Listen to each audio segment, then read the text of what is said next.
We are back on the Rational Boomer podcast. Hopefully, your day is going well. It is Tuesday as you're listening to this. We're recording Monday night, and we have a guest as we normally do. This one we haven't heard from for a while. J.D. Farmer. He's got a couple things to add that most people who come on the show don't have. First of all, he's Gen Z. He's a young guy, and he's also a farmer in Middle America. So he has some interesting insights from a different generational level, and of course, the farmers going through what they're going through. So we thought it'd be interesting to have him on. But he's a smart kid, and we're going to be talking about all the other fucked up shit that's going on too. And but we want to start out with the farmers. JD, thank you for showing up on the show today. It was kind of short notice, but I'm glad you're here. Well, thank you for having me. I'm sorry my schedule's not what it could be right now, but that's harvest season.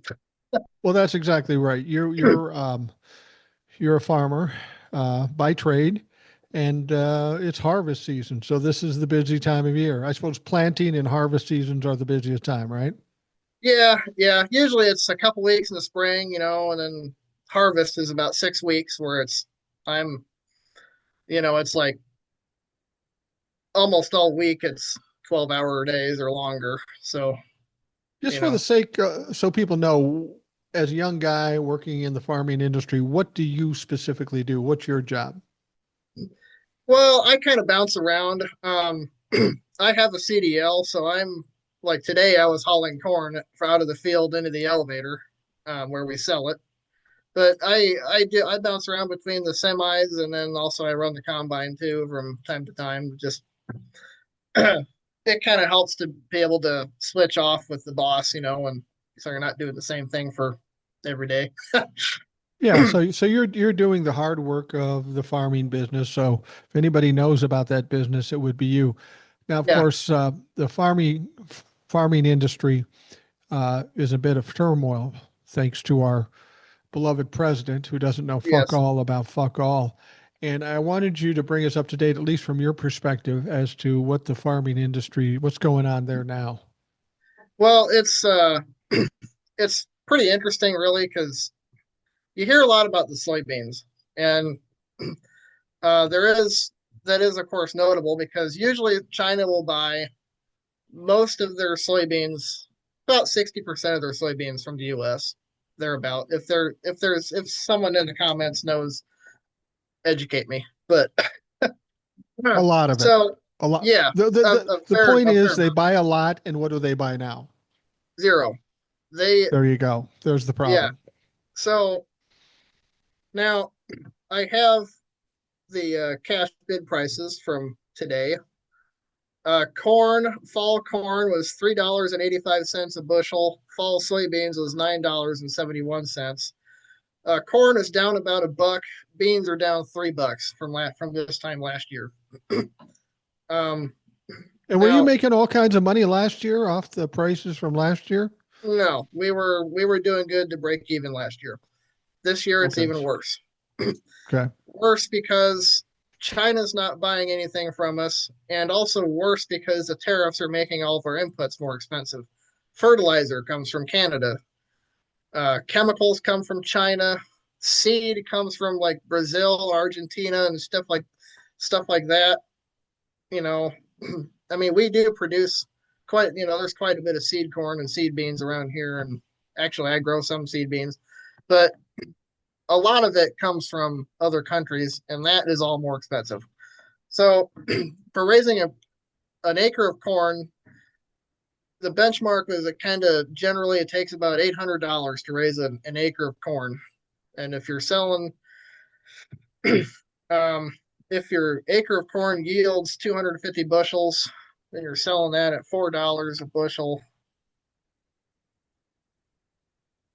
You're making $1,000 so you're going to break even. For an Now, entire season. yeah.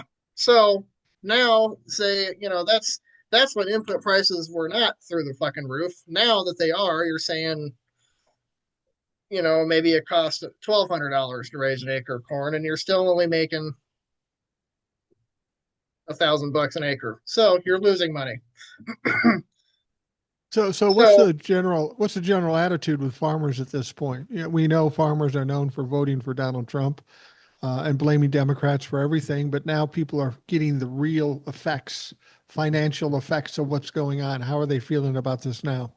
it's it's hard to deny what's going on, and I think at least in my area, a lot of people are quiet now, and I think that quiet is them knowing that they fucked up. Before they were all vocal about, oh, fuck the Biden did this, Obama did that. Now they can't praise Trump, so they just don't say anything at all. So The ironic thing about this is, you know, what's going on with the farmers. I predicted this. You predicted this. I'm an old man who's not a farmer sitting in a suburb. You're a farmer, but you're a young kid. You're younger than all of them. How did we know and they didn't know?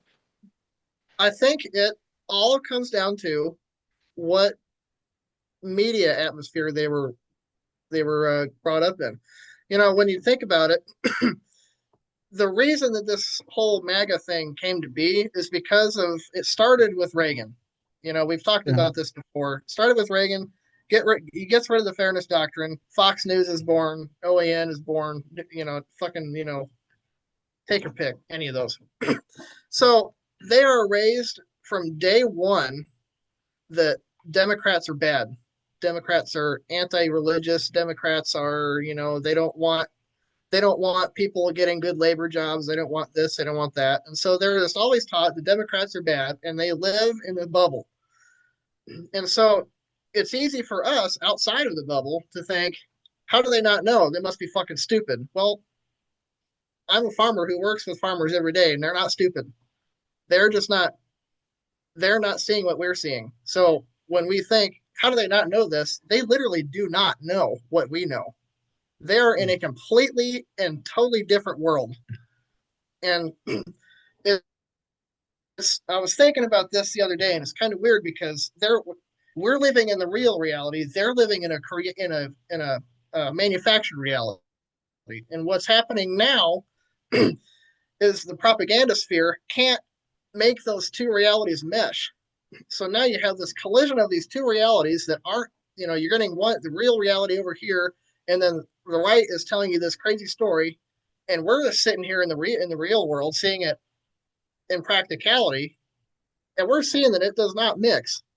And so now the gears are starting to turn in a lot of these people's head, they're thinking, wait a minute, this isn't right here. So Not let me debate you on this a little bit because I agree with you that the media is at fault for much of what's going on in this country, and people are brainwashed by whatever they're stuck watching. And if that were the only reason that they decided to vote for Donald Trump and put themselves back in that situation, I get that. But these are the same people that worked under the first term with Donald Trump, got fucked over on the first term, got bailed out, granted, but they got fucked over. Donald Trump didn't know what he was doing. So, as much as the media may have told them whatever they told them, they had actual experience. And see, that's where the dumb part comes in. You went through this and you still did it. You put your hand on the stove and you got burned, and then you put it back on. That's the problem. yeah, and I have trouble figuring that out too. But I think the thing that they really hung their hat on with that is that they were bailed out by the government, and I really think that they think he's going to do that again. Now, me and you, we would say differently because he has nothing to gain from it. But you know, it's from I think from their standpoint, it's well, it didn't work out that time, but he took care of us and made it right. So I think he's thinking that they're going to do that again. I've owned a business before in my life, a couple businesses, you know, and you go there and you try to work as hard as you can and you try to make as much money as you can and work your ass off, be entrepreneurial. If every time I started a business, it failed miserably, and then I had to wait for the government to bail me out, I might think otherwise as to what I was going to do for a living, because failing and getting bailed out is not my intention when I go into business. That's what I don't understand. So now Yeah, they're hoping. they bail them out now. The only problem with that is the farmers themselves have been the ones that have been advocates against welfare and socialism. And getting a bailout because they made a bad choice really smacks of welfare and or socialism. And they're getting slapped in the face with it. And they're now the ones I've seen online are going, you don't care about this family? You don't care about that I'm losing my farm? It's not that I don't care about you losing your farm. You didn't care about other people being marginalized as long as you weren't affected. Now that you're affected, now you care.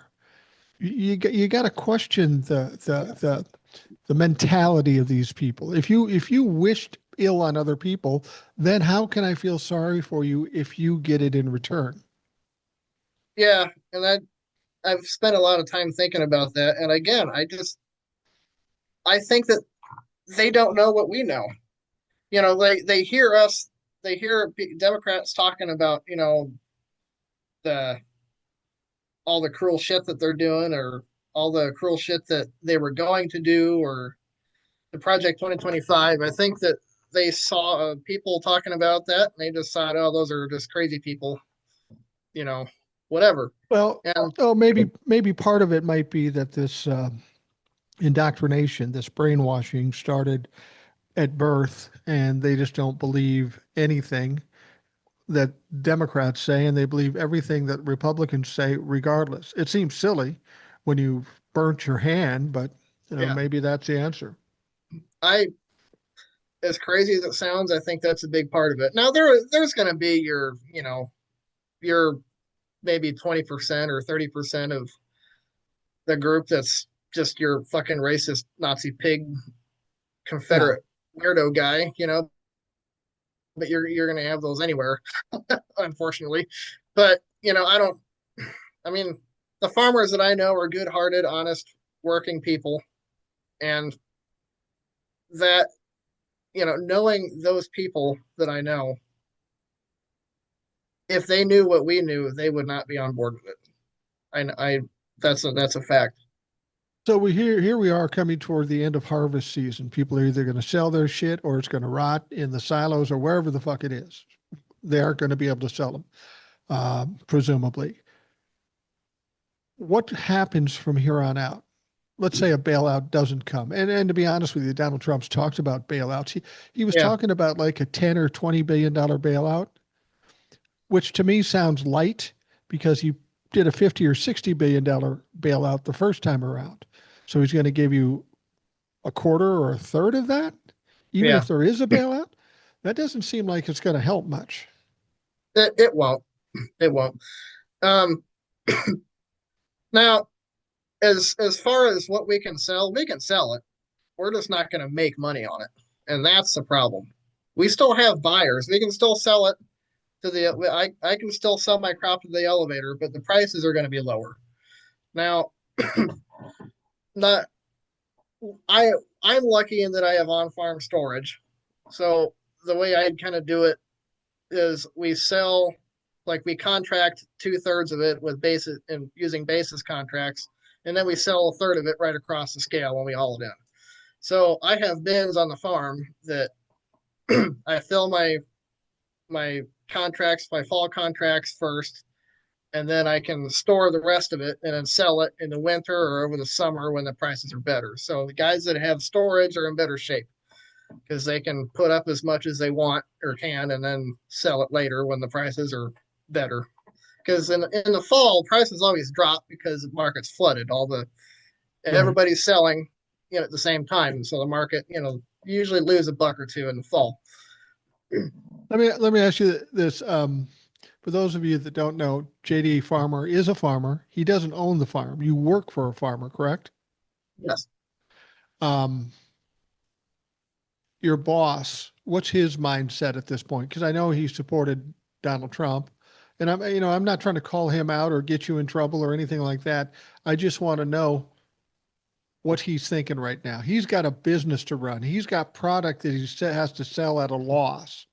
Where's his mindset? Is this something he can continue to do until it gets better? Yeah, I think so. And around here, I'm in Central Illinois now. Um, the farmers that are down south may be in a different position because they sell at a different market than we do. We sell based on the Chicago Board of Trade here in the Midwest. Down Right. south, that may be something different. Um, but we are really, I think right now we're really hedging our bets on storage. We're going to try and put up as much corn as we can. That'll be 120,000 bushels for us, maybe 100, a little more. I don't know. But we're going to try and put up as much as we can in hopes that we can sell it over the summer. Now, now the thing about it is that while it's nice to be able to have that storage and be able to Yeah, sell it ultimately, there comes in another factor here. It's good that you'll be able to sell it, but there's going to be a significant delay before you can get the money. I mean, typically when people are in business, they want to do it, get it turned, get their money, and get on to the next thing. Now you have to presumably wait for your money, assuming the world doesn't fall apart even further, and God knows right. what happens. I mean, that's the Yeah. problem. Yeah, and it depends on what kind of contract you put it into. So we put a lot of it in basis contracts. So that like if I enter a basis contract now, they're going to pay me the fall. They're going to pay me the price that it is now, and then when I deliver it, like if I sign a basis contract for July delivery, I sign it today. They'll pay me 60% of the price that it is today, and then on the day that I deliver it, they'll pay me the rest of it at the price that it is on the day that I deliver it. So if it's above or below basis, is you know you can kind of make a little more or less money there, and so basis contracts are a real common thing in the ag industry for that. And it's kind of complicated and convoluted, but it works. It's gambling basically, Yeah, a basis yeah, contract. yeah, kind of, yeah. And so that's right now a lot of the guys that had grain on basis that was October November delivery, they're going to hurt this year. Um, so say there are no bailouts.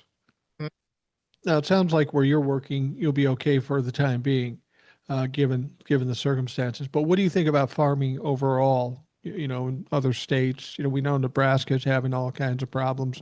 We know other states are having all kinds of problems.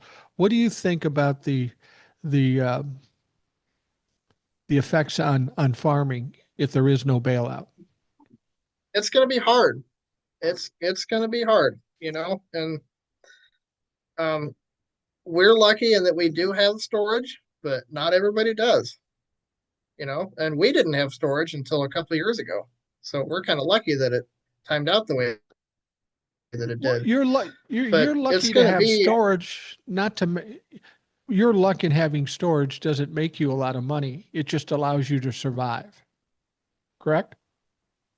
yeah, it doesn't make us a lot of money. It saves money, because we can we can sell it at a later time, and that can save us money. But also we can dry our own corn too. So if we bring in corn that's out of the field over 20% moisture, we can dry it down and store it as long as we want.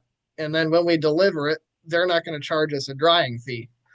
So it Right, saves money on both ends too. right, But right. again, not everybody does have that option. And if the bailouts don't come, like I told TJ the other day, we haven't had a financial crisis this bad since the mid '80s during that they're like the 4 or 5 year droughts, Right. and that put a lot of guys under. You know, it's not going to be good. Do you see a lot of farms potentially just losing their farms? I mean, in your area? Not really in my area. Um, I think that's more down south that you're going to see that, and in Nebraska. Um, but I don't know. I mean, it's very possible that there might be, and then there's guys that are up in years and looking for an excuse to retire. And well, the markets were pretty good there for a while during Yeah. COVID and whatever. It was prices were pretty high, and so they just stuck with it. But could be just looking for the excuse to retire. Yeah, no kidding. last thing about the farming, a lot of people are saying, well, they're trying to push out all the family farms so corporate America can come in and buy the land and make it a corporate farm. Is that a realistic thing? I mean, is that the kind of thing that's happening? I mean, it's been happening for Yeah, years, but is it ramping up now given the circumstances? I think it's possible. Yeah, I mean, certainly the fact that JD Vance and a couple others are involved with Yeah, Acre Trader and whatever, that's kind of suspicious. But a lot of what's happening is, when a landowner that owns a say somebody owns 1,000 acres and they die, and then the kids sell it off or whatever, in the estate. um, you'll have investors and whatever buy that land up, um, and then rent it to the farmers. So like we rent probably 90% of our the ground that we farm, we rent really. for other people. Yeah, and so we farm it for them and manage it, do the upkeep and whatever, and then we pay them for use of the land, and so that's you know land is only getting more valuable, so they'll turn around in 20 years and sell it. So I lived in a suburb. When I moved there, it was more like a small town farming community. And of course, a lot of these farmers um, were getting older, or maybe not, and they sold off all their land, not to farm it any longer, but to build houses and condominiums and stuff like that. And you had all these old farmers with millions of dollars, um, and didn't know what the hell to do. I mean, there was one guy who owned a ton of acres. He sold it off to a developer. He made literally millions. He didn't have to work, but he still worked up at the Muni, carrying up beer bottles and stuff, beer cases and stuff. It was crazy. He didn't know what else to do with himself. So there's a lot of things that can be done with that farmland, from continuing to farm it at a corporate level, or turn it into commercial and or yeah, private property. So yeah. yeah, and Um, the land around, like in my county, I live in McLean County, and so Bloomington Normal is expanding, and so land around right in the townships around Bloomington Normal, land is a lot more expensive. Like right up the road from me, we had 125 acres bring $2.5 million last year, and it butts right up against the subdivision. So I don't know who bought it, but I do know who bought it. It was probably a developer that's hoping that they'll expand the city limits in the next 10 years. Yeah, no doubt. Well, we wanted to catch up with what your opinion is and your information about the farming thing, but we've got yet another issue. Uh, Not only are you a farmer, but you're young. You're Gen Z. How old are you now? 24. 24. So the future is all ahead of you now. What's happening now will likely affect you as you get older. And I'm 65, and chances are 20 years from now I could be dead. So I don't have as much invested into the future as you are. And you're looking at a country is looking like nothing we've ever seen before. I mean, I know a lot of people are terrified.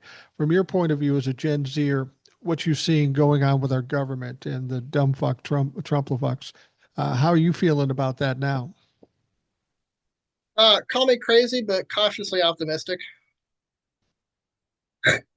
I get it. or No, I get it. or or nauseously optimistic. Just depends on the day. I know why you're optimistic, but why don't you tell the folks why you're optimistic? Yeah, um, I think Trump is flailing at this point, quite visibly. Um, he tried the tariffs and that didn't work, and so then he tried, you know, this or that, it didn't Deportations.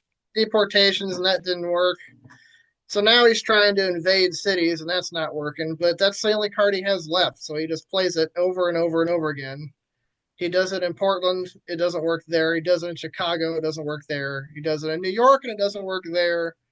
LA, pick your town, really. But, you know, he does the same thing over and over and over again because that's all he's got left. He has no political capital left. No, I mean any political capital he had coming in, and he shouldn't have had any. He doesn't have any more. I'm looking at the polls on uh, the economy's 30% underwater. On the tariffs, he's like 40% underwater. Everything, he's underwater in the polling on everything. So he's losing ground very quickly. And like you said, he's flailing. This is what I know about narcissists. They go along, they look real good for a time, then they start to take on too much. It becomes insurmountable, overwhelming. They can't manage it, they can't control everything, and eventually it falls on top of him. And that's kind of looking like where we're at now. For the life of me, I can't believe it took this long. Usually, I would have thought shortly after the election, all hell would break loose and he would be done.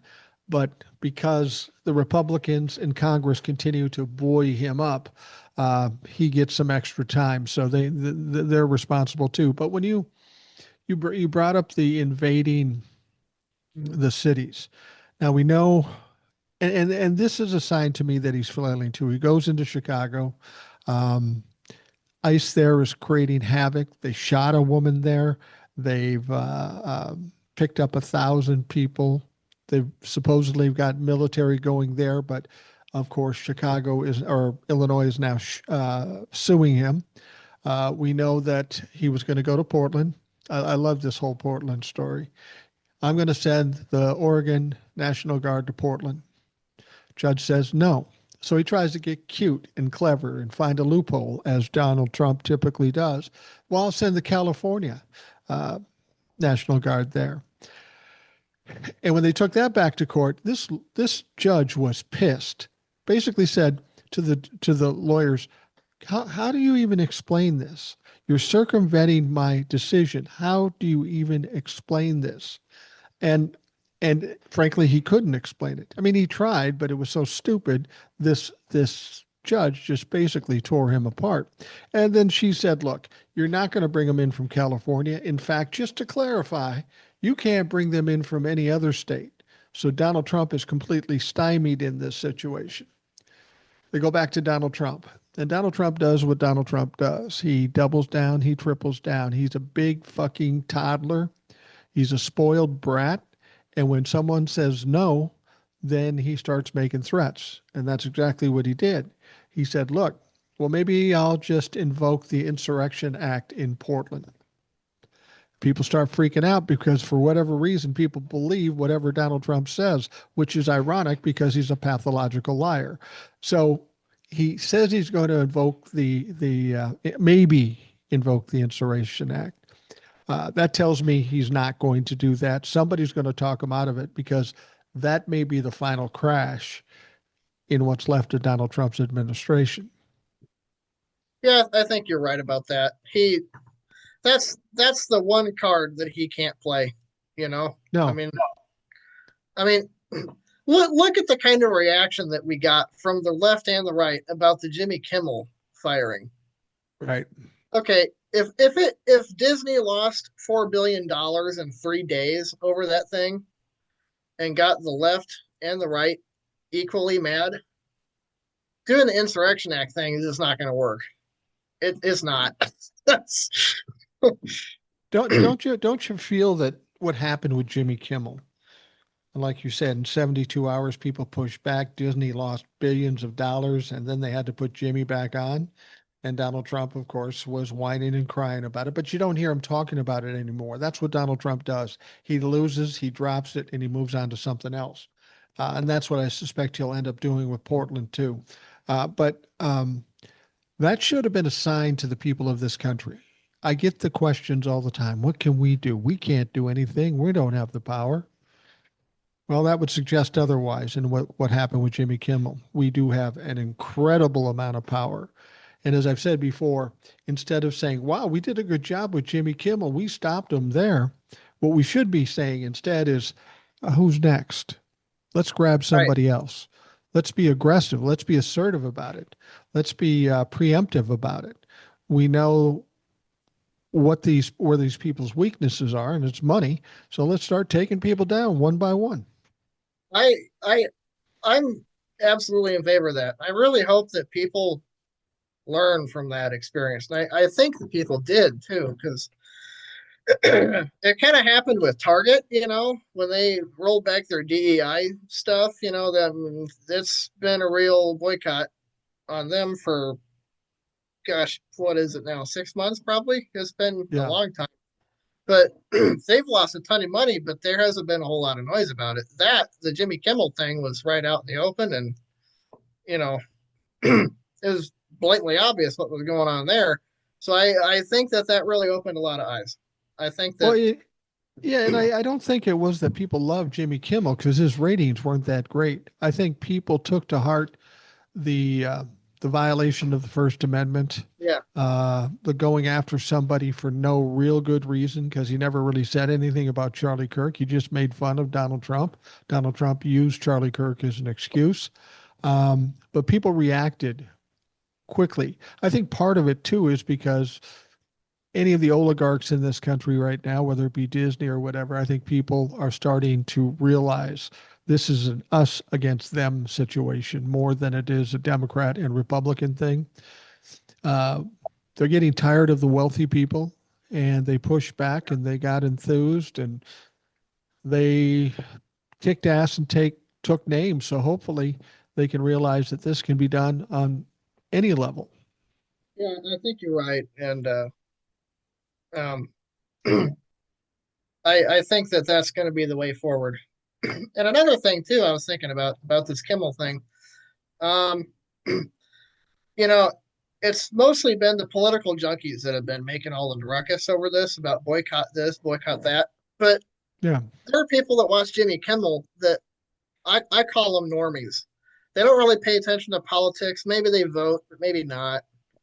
They just live their life.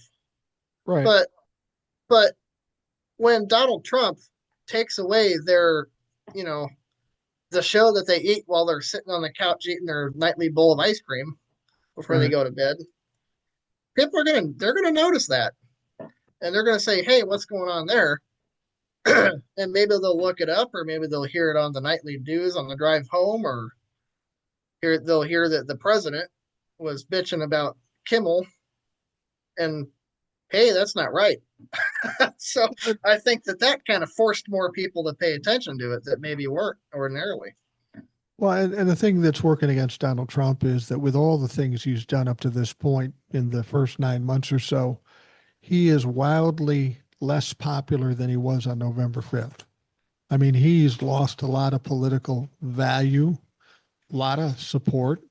Maybe not by the Trump-fucks in the base, but certainly in the independents and the more centrist Republicans. Republicans stood with Donald Trump because they always vote Republican.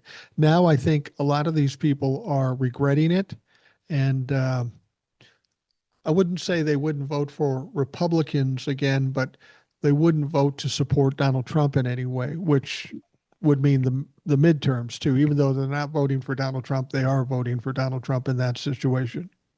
Yeah, I think you're right about that. And it's like we talked about with the farmers a little bit ago. A lot of them voted for Donald. There's a fair part of them that voted for Donald Trump because they just always vote for the Republican candidate.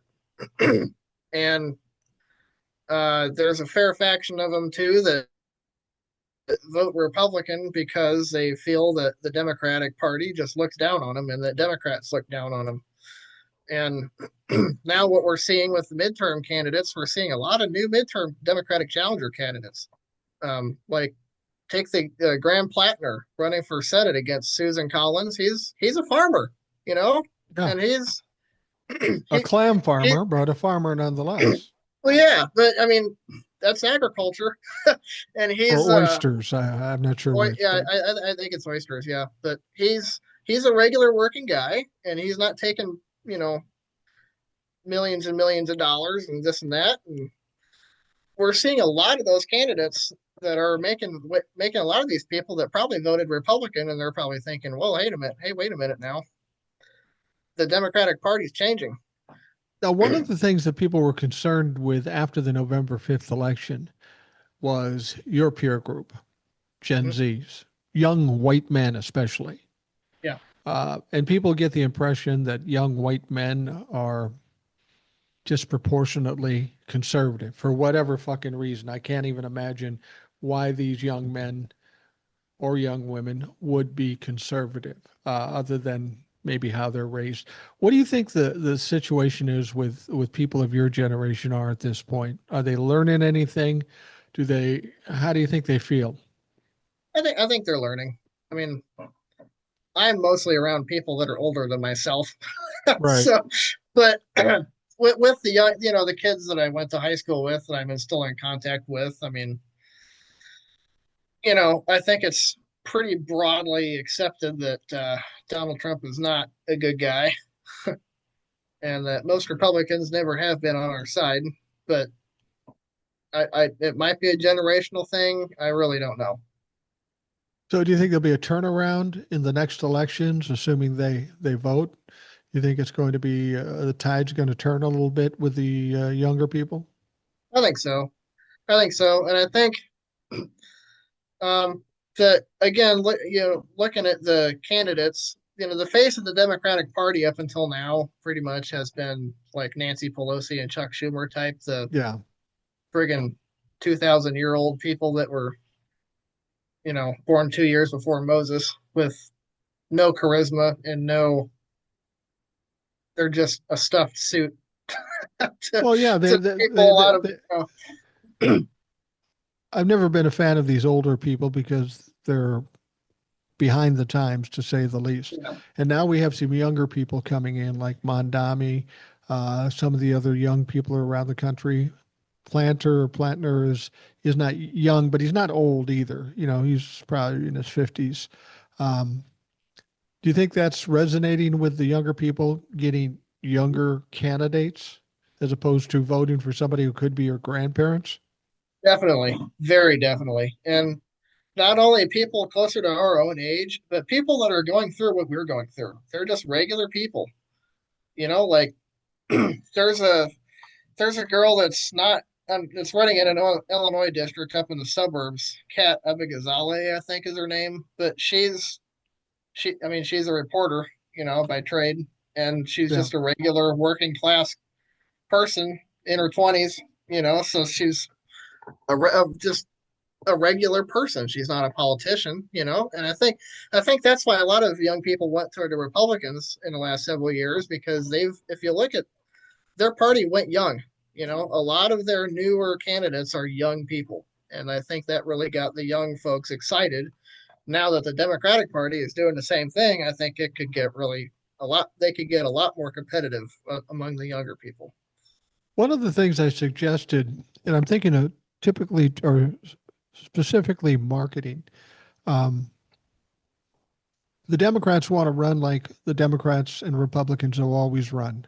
Well, we're strong supporters of this policy, this strategy, and this is how it's going to work for you, and all that sort of thing. I think times have changed because we've got a lot of younger people. We know millennials and Gen Zs are probably going to be the majority voters in 2028. So the world's a different place. The world has, who's popular with young people these days? A lot of influencers on TikTok or other social media. Some of the people on. What I'm saying is, to me, it seems like instead of doing the standard policy strategies and all this other stuff, whoever's going to run for president from the Democratic side is going to kind of have to build a brand, a reputation, people who like this person. And I think that's what Donald Trump did. Donald Trump didn't know fuck all about fuck all. He wasn't a conservative. He wasn't a Republican, but they like how he thought. As Yeah, crazy as that sounds. And I think the Democrats have to create a candidate or candidates like that if they hope to win. yeah, I think you're right about that. And the other thing that Donald Trump did is that he got people to paint a vision in their mind of the world that they could create. For the conservatives, it was this 1940s, early 50s America, where everything's all pastel colors and all white people everywhere and Yeah, whatever. yeah. But so I think the Democratic candidate would serve themselves well by painting a picture of know like getting people to think about what they want. Just you want to be able you want to be able to have a good paying job that will let you afford your own home, afford your own car. You can afford to get married and have a kid if you want to, but you're not required to. You can get the health care easily, that whatever health care you need, and you're not going to have some guy in Washington telling your wife what kind of friggin' operation she can or can't have. Get people to think about what kind of world they want to live in and then get excited about it. And Yeah. that's what Donald Trump did. And I think that's what we can do too. I think where the Democrats missed out, especially during the Biden term, is that jobs were up, inflation was going down, stock market was going up. And from their perspective, from an old person's perspective, well, the economy's pretty good. But what I quickly found out was from younger people is that's well and good.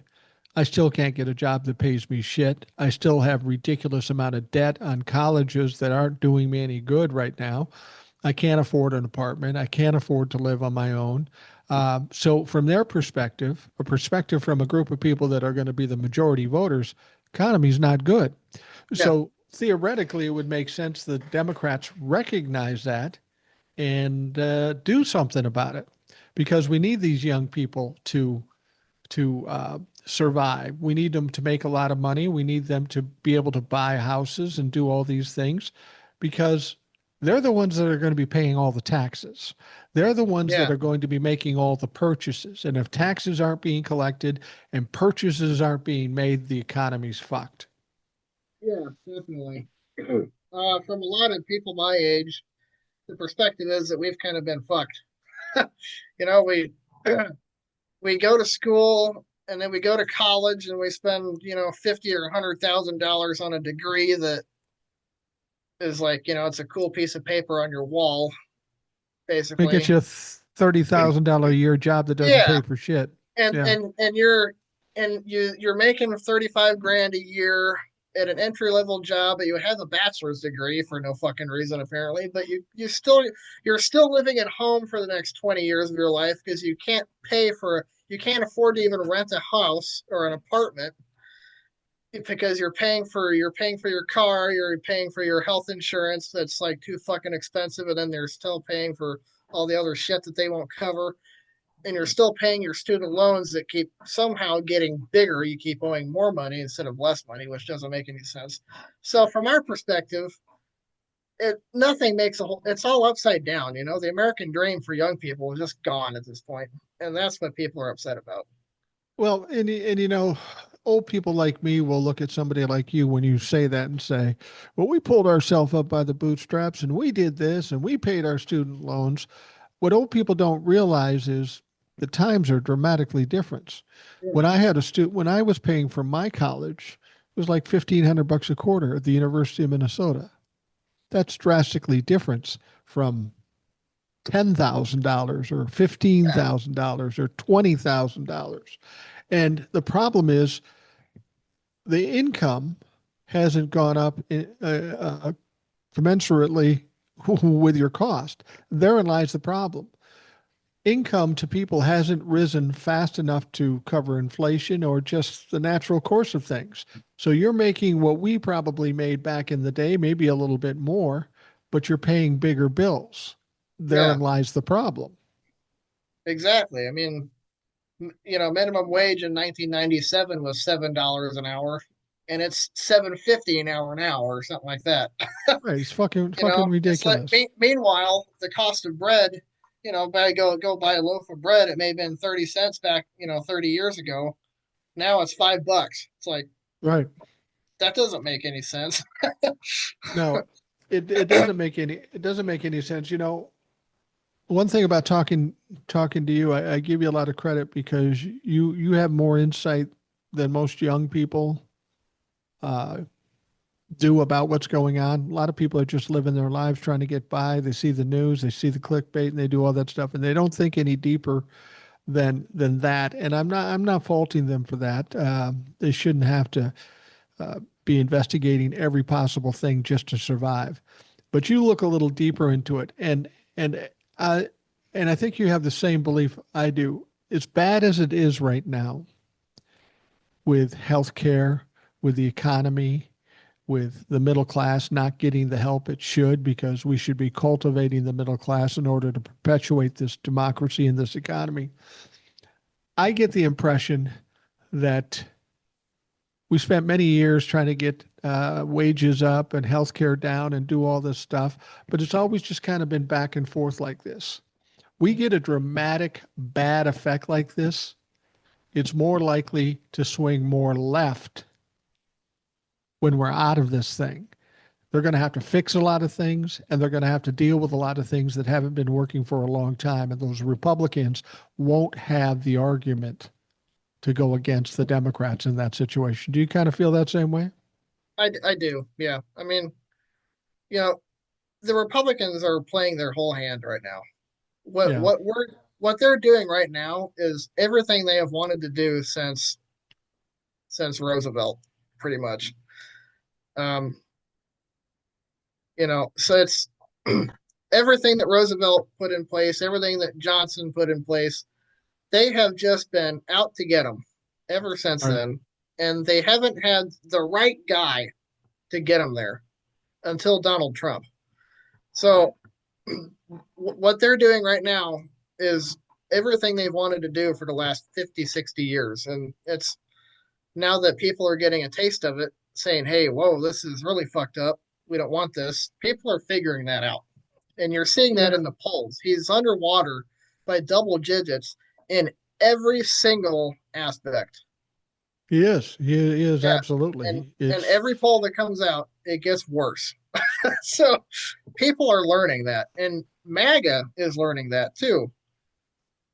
well, and the thing about it is he's double digits underwater in everything, including his signature things like immigration, like the economy, like inflation. He's Yeah. 20, 30% underwater in all those things. My question is, if you've got a guy who's in that position, a president that's so wildly unpopular, why aren't the Republicans kicking him to the curb? Are they hoping against hope that he's going to come back? Because let's be honest, Donald Trump never comes back other than as far as being reelected, but nothing he ever does ever turns out well. The bottom line, the one truth, you can believe in death and taxes and that Donald Trump will fuck himself over every time. Yeah, Those are the three things you can be guaranteed of.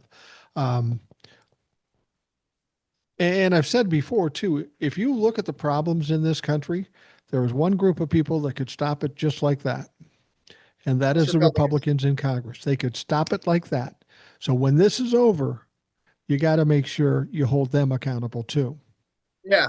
And Eric keeps saying every time he comes on, he says they're Republicans in Congress are doing the math to see when they should get rid of him. And they haven't got rid of him by now because they, for some reason, they still think he has political capital. What math are they looking at?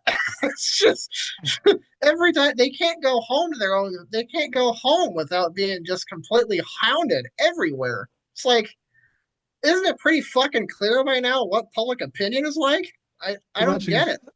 that's exactly right. And when Eric says that, I talk to him and I'm thinking, what do you when you're talking about math, are you talking about a third grade special ed class? Because this, I mean, I'm not a fucking genius, but at this point, if I see somebody going down the shitter this fast, I would have got off board 2 years ago when I knew this Yeah, is where it would end up.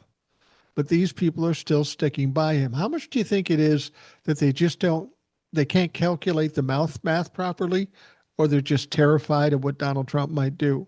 Because knowing a narcissist, what he's going to do when they start stepping away from him, they impeach him or they try to do something. This they'll go motherfucker scorched isn't, earth. he isn't going to leave quietly. He's going to do No, what the rock bands did in the 70s and tear up the hotel room for no fucking reason. And he is going to burn it down. I've made this comparison. Um, and I don't know if you can relate to this, but some of the older people can. Say you're dating somebody, dating a woman, man, it doesn't matter. that already And takes me out of it. well, and you've got a good relationship, but this person is fucking nuts. I mean, is nuts. They will go scorched earth. They will burn every bridge. So when you ultimately break up with them, if you break up with them, you got to walk very softly because they got all kinds of shit they're going to blow you up with and not even think twice about it. And I think that comes into play with Donald Trump here. They're terrified of what he might do when they finally walk away from him. So they don't know what to do. They're cornered. Well, that's part of it. He knows where all the bodies are buried. But also, I think that before Donald Trump, the Republican Party was like basically dead. You Yeah. know, we had just gotten out of 8 years of Bush and shit wasn't so good. And then Obama came along and really changed the whole thing. Um, so, they were flailing. And then Trump comes along and he's got some kind of fucking charisma, which, if anyone can explain that to me, please do. But I think that they think that that's all they have left, you know? Who else are they Well, going it's to put up true. there? JD Yeah, Vance? nobody. I mean, fuck. Who are they going to put up there? Are they going to put Don Jr. with couch fucker behind him, or like what are they going to do? I mean, he's I think they're doing the not literally, but the friggin' holding up the dead guy to pinching his neck to make his mouth move and all that. Yeah, they're yeah, yeah. I don't I doubt think that. they're kind of trying to bring back what he used to be, but isn't anymore. That's all they've got. Well, it literally is all they've got because, as we've said, they're a cult, and Donald Trump is a singular cult leader. There is nobody that can replace him. And he is their Lord and Savior. So, for all intents and purposes, when he sucks down that last Big Mac, they've really got nothing. And that could be the end of MAGA. So you're right; they're kind of flailing now because they're desperate. They know the end is near, and they're trying to keep him afloat as long as they can. I mean, when you see him talk to anybody, he's very low energy. He's not like he used to be. His eyes are kind of fucking weird. You can tell when he puts the orange on and then you get the spaces where he doesn't cover, you can tell it's kind of gray. This guy's not in good shape. I mean, like when when he spoke in front of all those generals, I'm curious as to what you thought about when they brought in all those generals. If they're going to stand in front of a bunch of generals and Pete Hegseth is going to tell them they're too fat and have bad haircuts, and we're going to show you, me, a Trump. failed major in National Guard, going to show all you 30-year veterans that are generals how to do this, that tells you they'll pretty much say anything to anybody about anyone. And they didn't accomplish anything except embarrass themselves, but it has to make some of these Republicans kind of go wince in fear at this point because they know Yeah, these fuckers will just flap their gums and say anything. yeah. That that whole thing was just mind blowing. I Yeah. mean, just first of all, Donald Trump has never looked worse in his whole life, in my No. opinion. I haven't seen him that. I guess dejected would be the word. I haven't seen him look like that since election night 2020 when he came out and said the election was rigged, it was stolen, blah blah blah. When he did that, he was so out of it. He didn't even look like he believed what he was saying, and I got the same vibe on Tuesday. Well, and the thing about it is Donald Trump, because he's stupid and unaware, he went in there and thought it was going to be like a campaign rally. And Yeah, he thought he'd have these generals supporting him and like a campaign rally. And Donald Trump thought this is going to make me look good. This is going to make me look good. And when he went out there, he wasn't sharp enough to understand that generals aren't going to respond under any circumstances, whether you're a stupid fucker or a brilliant fucker. That's just how they do business. So you could see that he was very uncomfortable, both he and Pete Hegseth. You yeah. would have thought Pete Hegseth would have known what was going to happen, but He's an that threw idiot. him So no. off. That threw him off, and that's why he went off script and said some of the shit he did. And it got ridiculous about the Nobel Peace Prize. Why would you bring in generals to talk about the Nobel Peace Prize? You got a bunch of warriors, and you're telling them you should get the Nobel Peace Prize. For what, motherfucker? By the way, the Nobel Peace Prize, this is going to air on October 7th. The Peace Prize announcement's coming out on the 10th, 3 days. I'll guarantee you Donald Trump won't be in that fucking mix. He's done nothing to win that. I But was gonna say, he was uncomfortable. That's a tough situation to be in.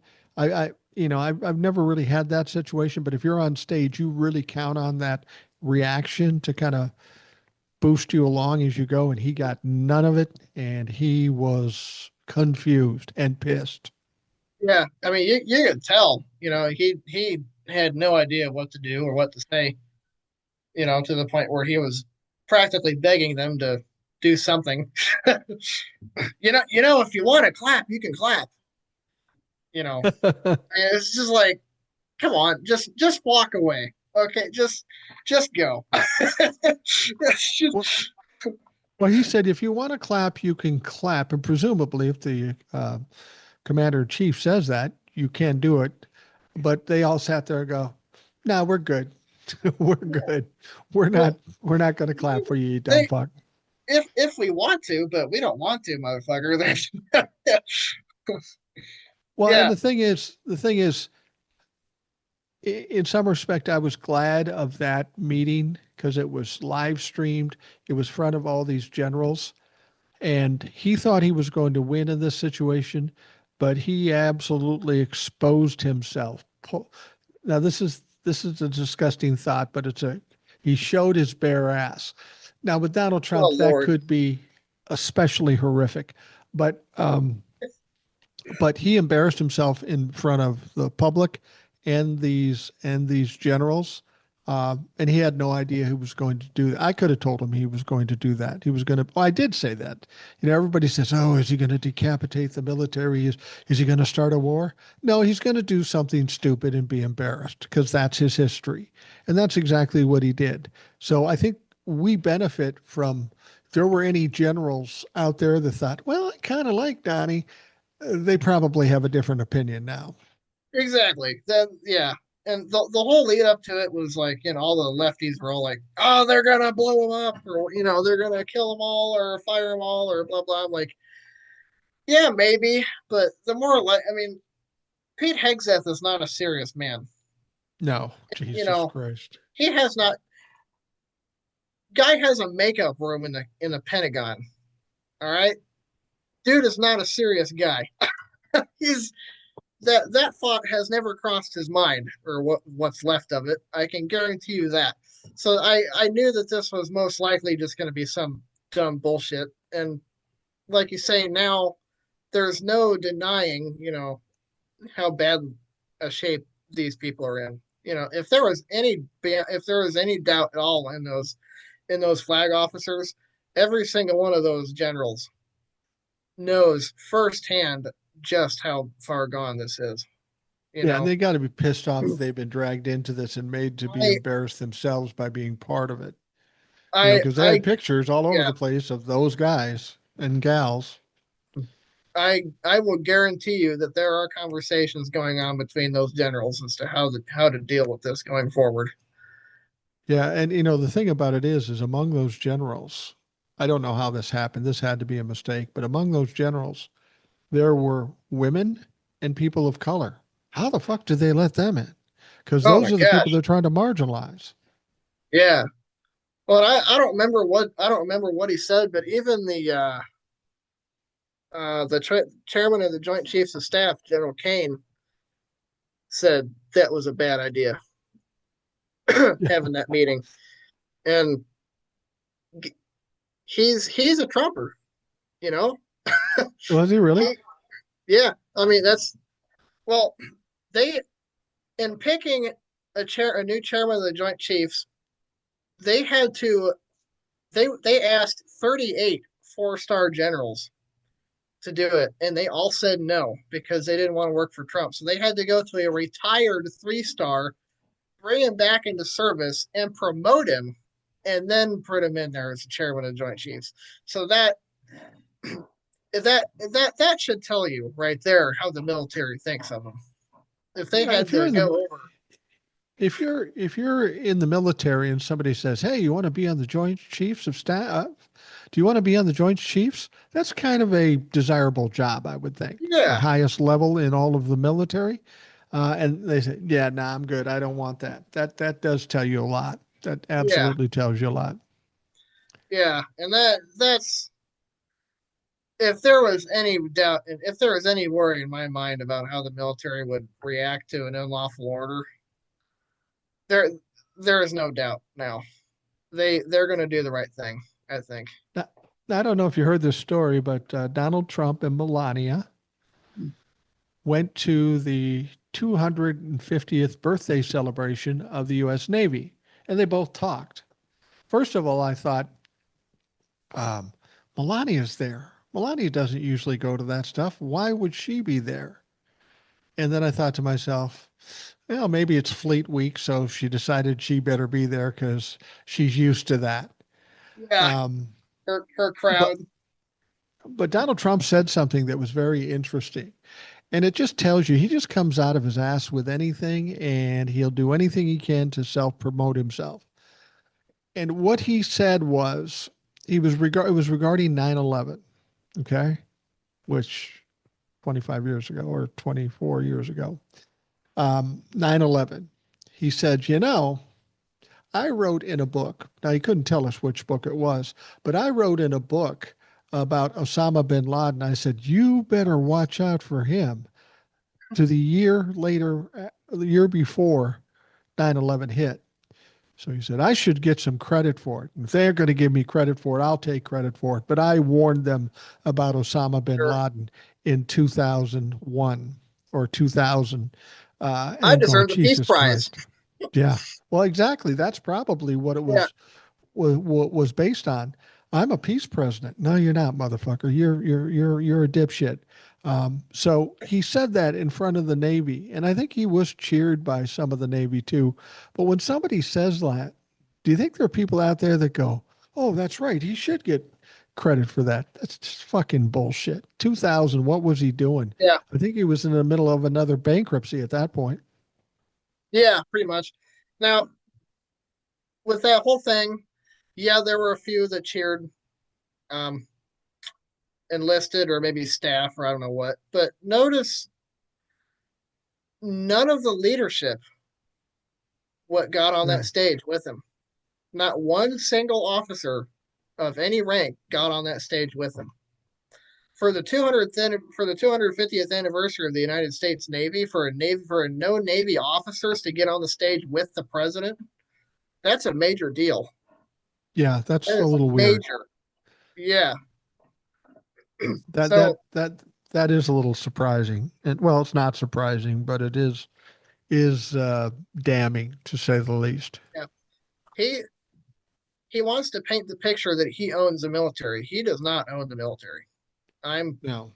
I am there are those that will doubt me and say, "Oh, there's privates that like him." Like, yeah, there are privates that like him, probably. I'm sure there are, but chain of command is a huge deal. It's everything in the military, Yeah. and they're not going to go off half cocked and do whatever without thinking about it first. No, it's true. We're in the middle of a shutdown here, and there's sounds like there's any number of reasons why we're really in the shutdown. Um, Coming up to this shutdown, I know the Democrats would always do everything they could to make sure it wasn't shut down. There was too much at stake for them with regards to health care, Mhm. so they stood strong, and I agreed with that. I thought you really have to shut this thing down just to push back for once. Shove it in their And that, face. yeah, shove it in their face. And as I've said before, um, they say, well, we're going to fire a bunch of people. They're trying to appeal to the compassionate side of Democrats. Oh no, don't fire a bunch of people. We'll just let you go. And then Mike Johnson comes along and says, listen, here's the deal. If four of you people vote for not opening the Epstein files from the Democratic side, we can open up the government this weekend, this past weekend. And I thought it was funny that these dumb fucks thinks they're still in control. That the Democrats are desperate to open it up because the Democrats are going to get the blame for it. Well, polling suggests otherwise. I saw Mike Johnson on TV today saying that he won't debate Hakeem Jeffries because Hakeem Jeffries is just desperate because only 13% of the country support the Democrats in this little argument about opening the government. I don't know where he gets his facts from, but that's not even close to true. That is a flat out lie. Talk about desperation. It sounds like Mike's a little fucking desperate. Yeah. He he's not doing very good right now. No, no. Um, every time I see him, he looks more frightened than he did the day before. Yeah, He's also got orange dust around his mouth too from he licking Trump's does. ass. But Yeah, um, yeah, no one's buying that. And the polling on this is pretty crazy. That like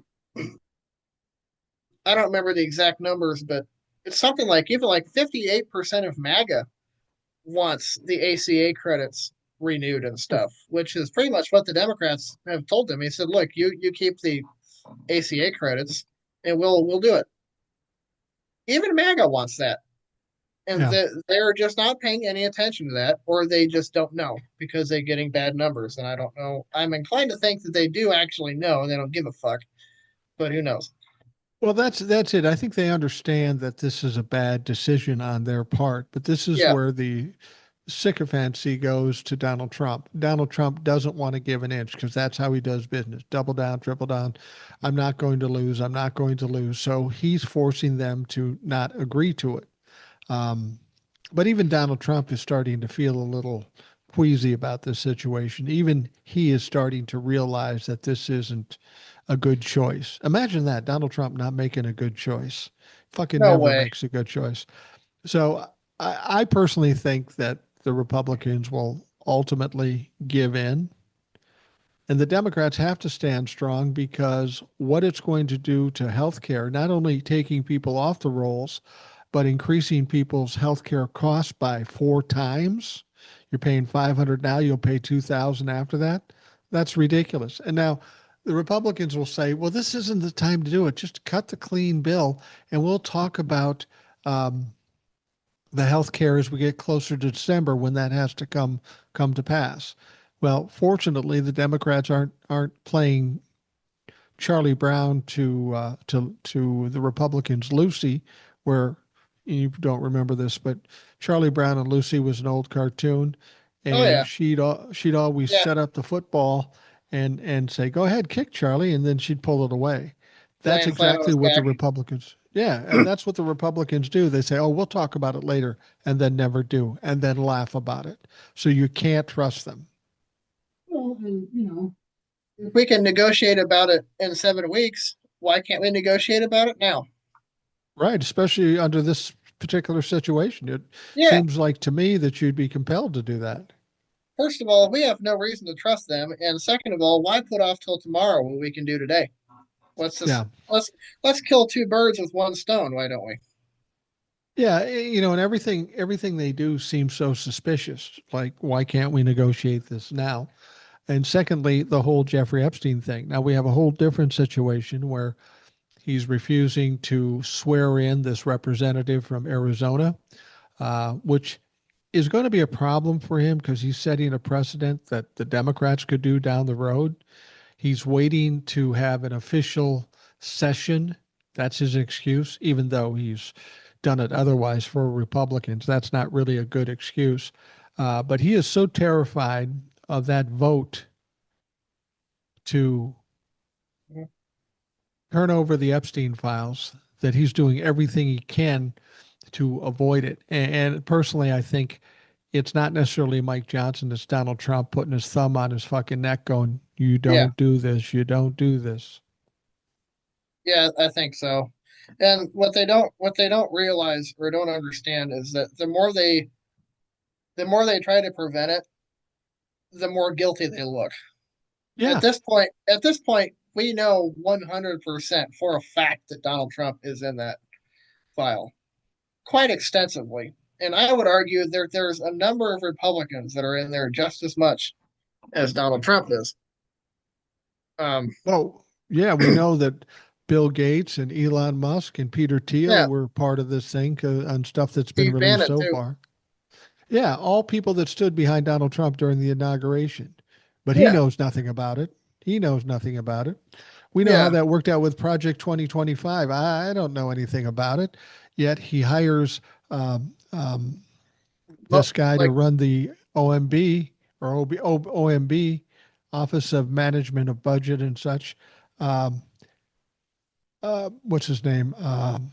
Vaught, Russell Vaught. He hires him to run it, and then he announces, well, he's from Project 2025. And I talked to one Republican, and I said, well, he said he didn't know anything about Project 2025. Well, he's a pathological liar, so take that for what it's worth. He said, well, maybe he didn't know about that with Russell Vaught until after he got elected, and he liked his ideas, and he put him there. And that doesn't work either, because Russell Vaught was the director of the OMB in his first term. He's known yeah, Russell Vaught since at least 2015.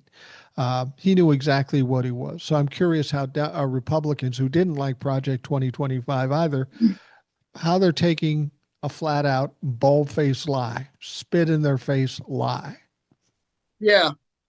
I don't know, and it's not just he's rubbing their face in it too. He's like, "How you dumbass motherfuckers." I did Yeah. know about it actually. It's like, I don't know how you reckon with that, other than being like, "Oh, I'm a dumbass."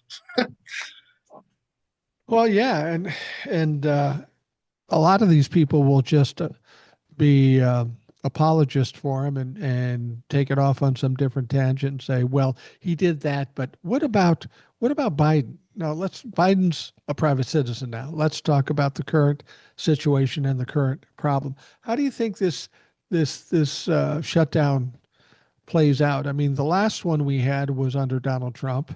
It went 34 days. Do you see that happening in this situation? I don't know about 34 days, but definitely not this week. I think it'll be more than a week. And I think, well, I this morning as I was sitting in the truck not doing anything for a while, I was reading an article by of course I can't remember his name, Robert Reich. Right, He was a labor secretary under Bill Clinton, but right, he wrote an article describing what government shutdowns are like, and he just talked about the one under Trump's term in 2019, and the way that one ended is the air traffic controllers started striking. They right. said, "Look, we haven't been paid for over a month, and you've like fired or laid off half of us, and so the other half of us are just doing all work slave labor pretty much. For we were already overloaded, and they just started quitting, and they forced the government to open again. I think that's what's going to happen again. Yeah, I think you're probably right. The other people that aren't getting paid are the TSA.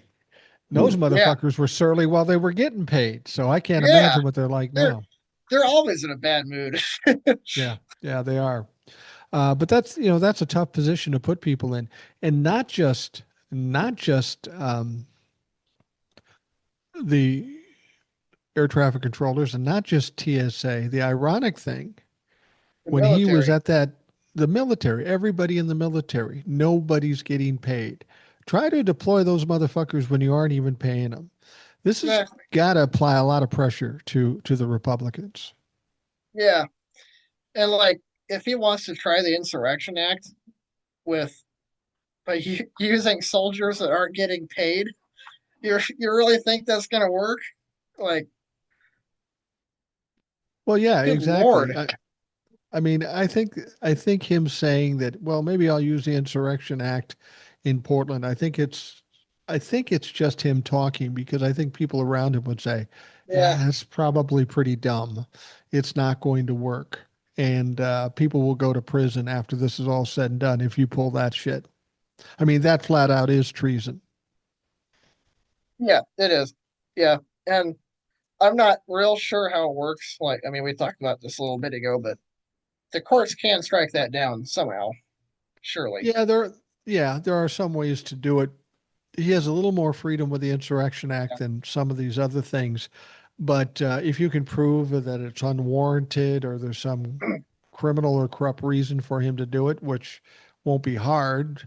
I did a live recently and I had at least two people that live in Portland and they go, ain't nothing going on here. It's no yeah, big deal. So to invoke the Insurrection Act in a town that doesn't have any issues, that in itself is illegal and would cause any court to say, fuck you, and maybe you should go to jail for even trying this. yeah. I just had a notification. The Supreme Court today declined to take up the Ghislaine Maxwell thing. I saw that. I saw that. And I think that's interesting. Ghislaine Maxwell, when she was transferred from one prison to another, an easier prison, um, she was waiting for her appeal to the Supreme Court. And so we find out today that the Supreme Court's not even going to hear it. So if she doesn't get that appeal, I wonder what kind of position that puts her in now. Her only hope to get out of jail is Donald Trump giving her a pardon. Now, Donald Trump was asked about it in a press conference earlier today, and he says, well, I have to look at it. You have to look at it. Well, I'd have to check with the DOJ. No, dude, you're the president. You can make that choice if you want to. Yeah, Um, and the thing about it is I think Ghislaine Maxwell is the least of his problems, unless Ghislaine says, "Give me a pardon, or I'm going to fucking tell everybody." yeah, Uh, but it's that won't fix it because even if she does tell everybody or doesn't tell everybody, you still got the files and all the victims and all this shit. He can't shut up Ghislaine Maxwell and stop this thing. This fucking train is rolling downhill and it's going to end up exposed. I think it will probably be after Donald Trump's out of office or dead because you know the thing about it is with this discharge petition to get around Mike Johnson to vote on the releasing of the files. I don't think they're worried about the release of the files because the files won't be released. If it passes the House and then it even passes the Senate, Trump still has to fucking sign it. So it's not going to get released, but everybody has to go on record as to how they voted. And that's what they're terrified of. yeah. They're much more scared of that than anything else. And I mean, call your representative about it. I mean, if it's a Republican, chances are they're not going to pay any attention to you. But they had, when you call their office, the person who answers the phone has to record what you say and relay that to the representative. Um, call call your member of Congress and tell them that this is important to you. You know, Well, and Hakeem Jeffries said something that makes some sense. He said, if it goes to a vote, there'll be more than 218 votes to release the files. There will be Republicans that don't want to put their name on the line that says, I want to hide the Epstein files.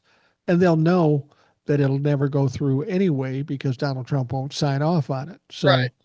So but if they sign to release it, Donald Trump's going to give them shit too. So they got to figure out which is the safer way to go for them. So it's conceivable they would easily get the 218 votes and maybe more so because people are just afraid of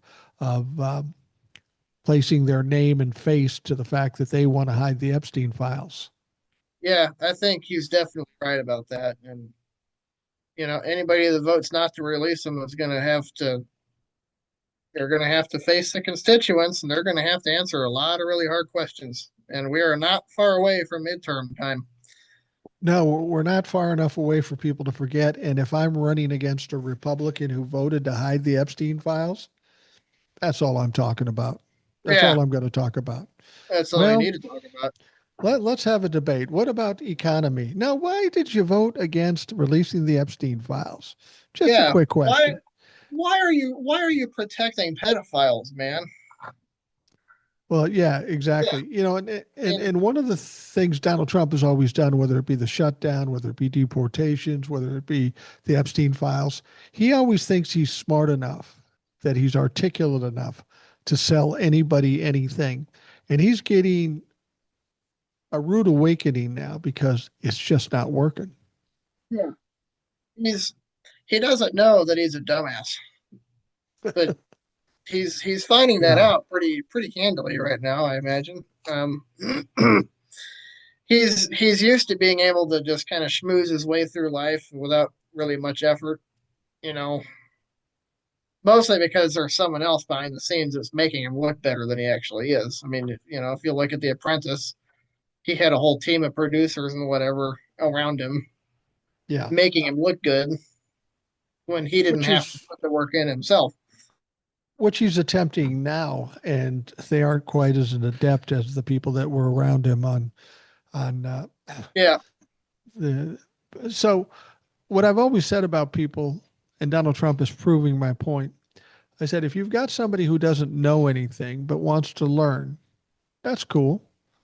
Mhm. But if you have somebody who doesn't know anything, is a dumbass, and think they're brilliant, that motherfucker's dangerous, and it's turning out to be true. Because this guy thinks he's a genius. No matter how many times he fails, he still thinks he's the smartest one in the room, and he's not even fucking close. Yeah. The idiot that thinks he's a genius is always the most dangerous one. Yeah. And the people around him that are too afraid to say, "Hey, Emperor, you have no clothes on," they're dangerous too because they help perpetuate this bullshit, and then it ultimately um, works its way down to the people who actually suffer over this shit. I'm what I'm really curious when Donald Trump is finally done, and after about a 7 day um, Mardi Gras type party, which will definitely ensue after that fucker bites the dust. Um, I'm going to be really interested to see all the Republicans and what they do when he is no more. They don't have to fear him. He can't protect them. What the fuck are they going to do? Because many of these people hung on way too long. Yeah, it's it's interesting because on one hand you might think, oh, they're just going to be totally lost because they've lost kind of the guiding force of their movement. But on the other hand, they can finally kind of do. They're not subject to the whims of an insane madman anymore.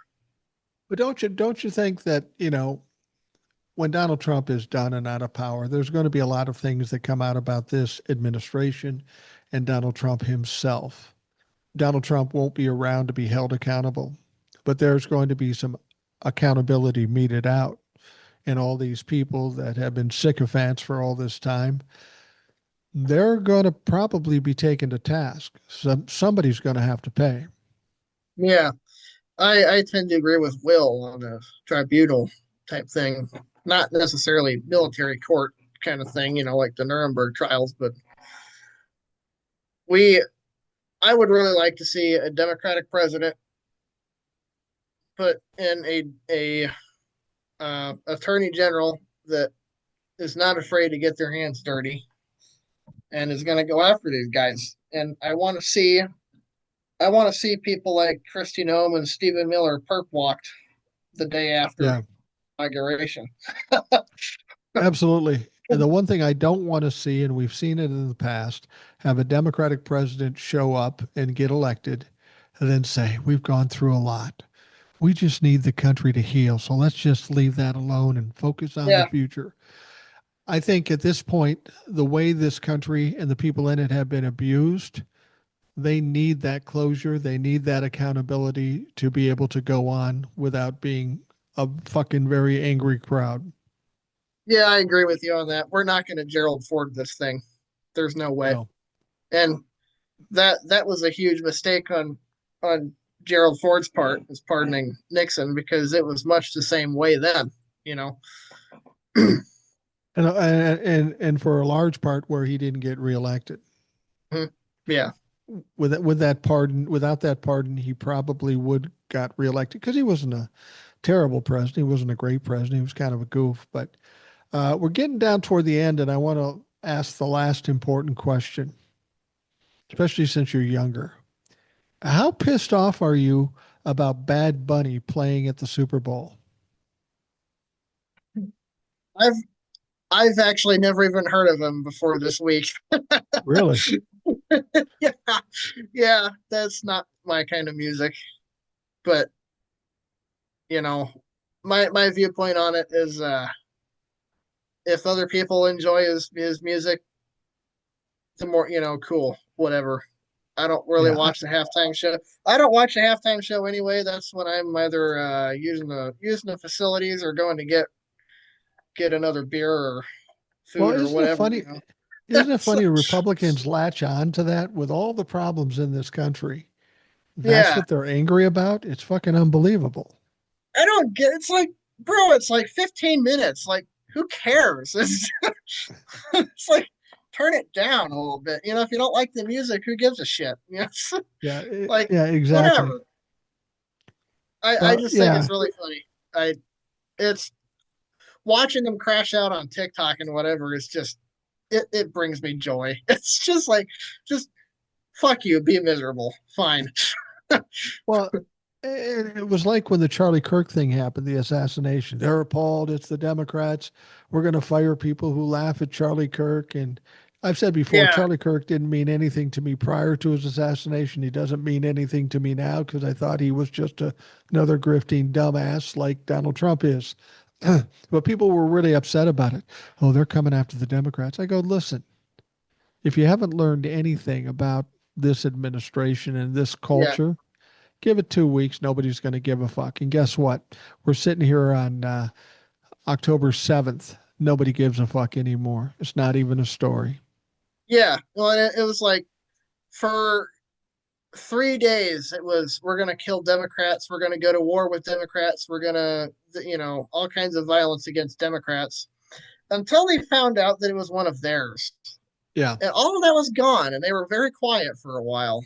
And now they're coming at us with this, oh, we have to be unified, blah, blah, blah. So it's like, yeah, save it for me, bitch.